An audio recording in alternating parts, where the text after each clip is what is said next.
정원이 필요한 이유. 나는 작가로서 정원은 창작 활동이 필수적이라고 생각한다. 또한 의사로서 환자들을 가능할 때마다 정원으로 안내한다. 우리 모두는 꽃과 나무가 우거진 정원이나 끝도 없는 사막을 헤매어 본 적이 있고, 강가나 바닷가를 거닐어 본 경험이 있으며, 푸르른 산에 올라본 경험도 있다. 그럴 때마다 마음이 차분해짐과 동시에 활력을 되찾고 정신이 집중되고 신체와 영혼이 상쾌해지는 것은 나만의 경험이 아닐 것이다. 이러한 생리 상태가 개인과 공동체 모두에게 중요하다는 것은 잘 알려진 사실로 폭넓은 공감대를 얻고 있다.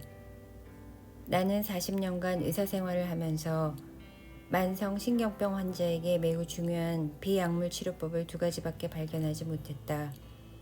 하나는 음악이고 다른 하나는 정원이었다.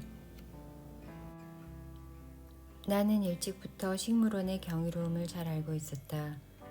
제2차 세계대전이 일어나기 전 나의 어머니와 레니모는 나를 런던 남서부의 큐에 있는 왕립식물원으로 데려가곤 했다. 우리 집 정원에도 평범한 양치식물이 있었지만 금빛 고사리와 은빛 고사리, 물고사리 처녀있기, 나무 고사리 같은 것은 큐에서 처음 보았다.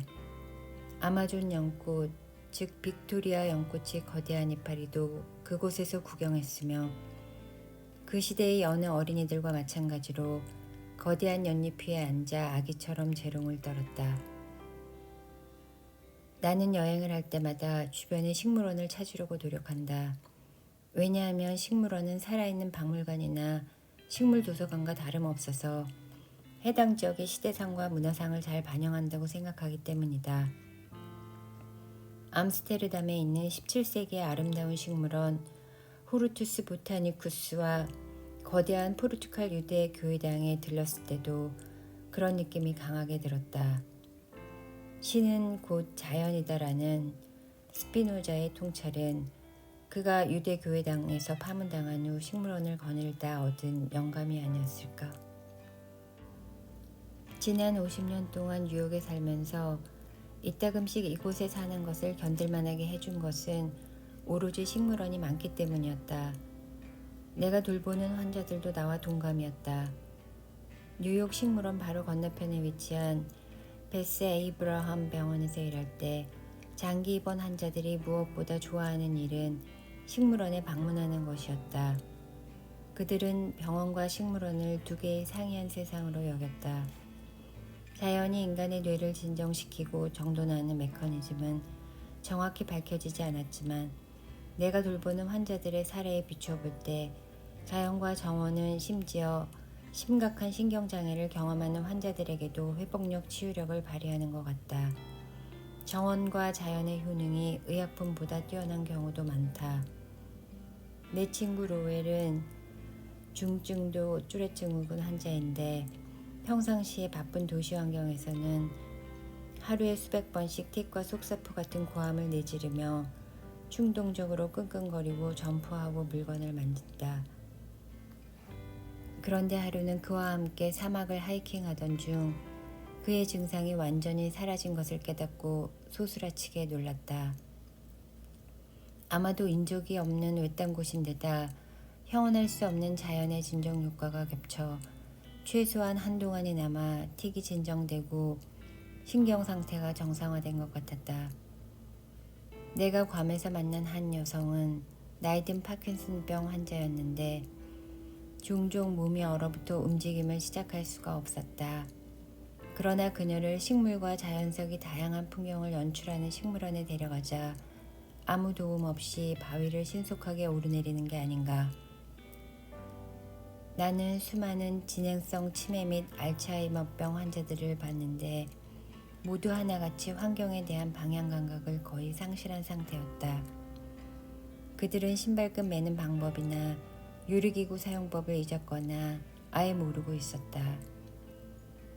그러나 약간의 묘목이 준비된 꽃밭으로 인도되자 자신이 무엇을 해야 하는지 정확히 이해했다. 그들 중에서 묘목을 거꾸로 심는 사람은 단 한 명도 없었다.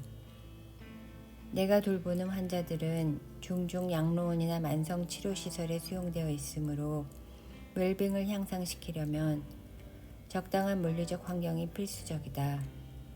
일부 시설에서는 개방된 공간을 적극적으로 설계하고 관리함으로써 환자들의 건강을 증진시켜 왔다. 예컨대 브롱크스 소재의 베스 에브런 병원에는 내가 깨어남에서 언급한 바 있는 중증 뇌염후 파킨슨증 환자들이 수용되어 있었다.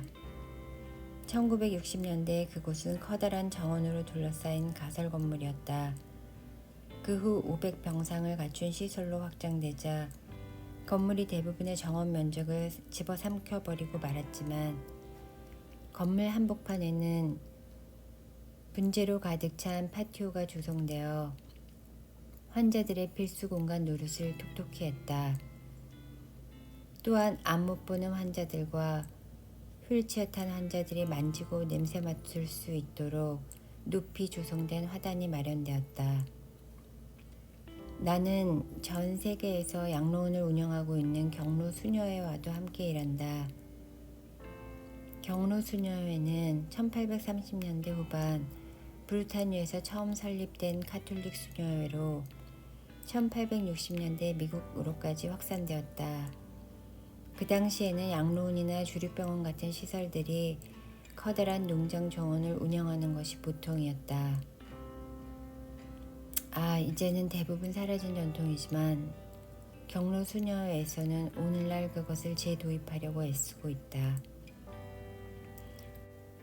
경로수녀회가 뉴욕시에서 운영하는 양로원 중 하나는 퀸스의 울창한 교회에 위치하는데 그곳에는 보도와 벤치들이 많이 설치되어 있다.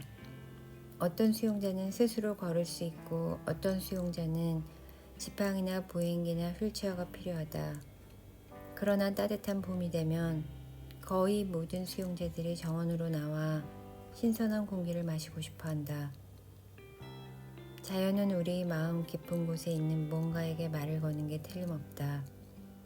자연과 살아있는 모든 것에 대한 사랑을 의미하는 생명에는 인간됨의 필수적인 부분이다. 자연과 상호작용을 하고 자연을 관리하고 돌보려는 욕망을 의미하는 원해에도 우리 몸 깊숙한 곳에 스며들어 있다. 자연이 건강 증진 및 치유 과정에서 수행하는 역할은 더욱더 필수적인 부분으로 자리 잡아가고 있다. 창문 없는 사무실에서 장기간 근무하는 사람들, 녹색 공간에 접근할 수 없는 도시에서 생활하는 사람들, 도시의 답답한 교실에서 공부하는 어린이들, 양로원과 같은 시설에서 생활하는 노인들, 자연이 건강에 미치는 영향의 범위는 영적, 정서적 측면뿐 아니라 생리학적, 신경학적 측면에 이르기까지 광범위하다. 나는 그것이 뇌의 생리학은 물론 어쩌면 구조에도 심오한 변화를 초래한다는 점을 믿어 의심치 않는다. 정원이 필요한 이유.